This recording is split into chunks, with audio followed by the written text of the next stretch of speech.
Learn English through stories. Lesson 16. How to speak fluently.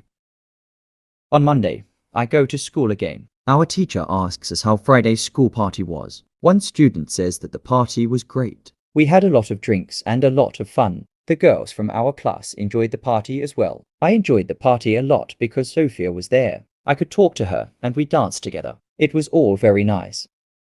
There were also 2 boys from my football team at the party. These boys were from Brazil. Their English was simple. They could speak only in short sentences, but they were extremely funny at the party. They made a lot of jokes about life in England, about other players from our team, and about girls from their class. Everybody laughed. Their sentences were very short with only 3 or 4 words, but they were able to speak fluently. When we speak about the party, I tell my teacher, it was really interesting to see that somebody who doesn't know many words can already speak fluently. I know some students who are at a much higher level and have a hard time speaking. My teacher says, this is really interesting. I can tell you that the 2 boys from your football team showed you what all students should do. The boys used what they knew. They cared only about what was really important. It was communication.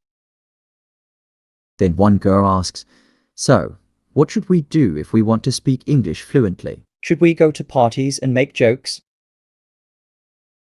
My teacher says, first, let me explain what fluent speaking is. Many students think that fluent speaking is fast speaking with a lot of words and perfect grammar. But there is a better, more correct definition of fluent speaking. Fluent speaking is speaking without long pauses.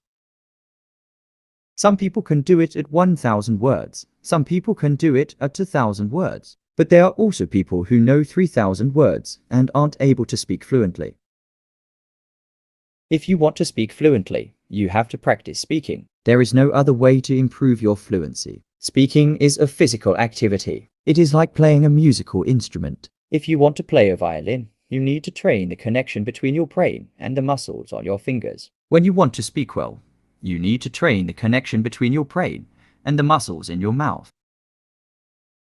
If the connection between your brain and your mouth is not often trained, you can't speak fluently no matter how many words you know. You can't complain that you can't speak fluently if you don't practice speaking often. You can have this experience. You meet a foreigner who wants to speak with you in English. You want to say ideas which are in your head, but you aren't able to do it. You can't find the right words. Then, when you end the conversation and play it back in your head, you realize that you actually know the right words, but the conversation is already finished. Why do you experience such situations? Because you have little training. Your speaking isn't automatic. It is not automatic because you don't practice it often enough.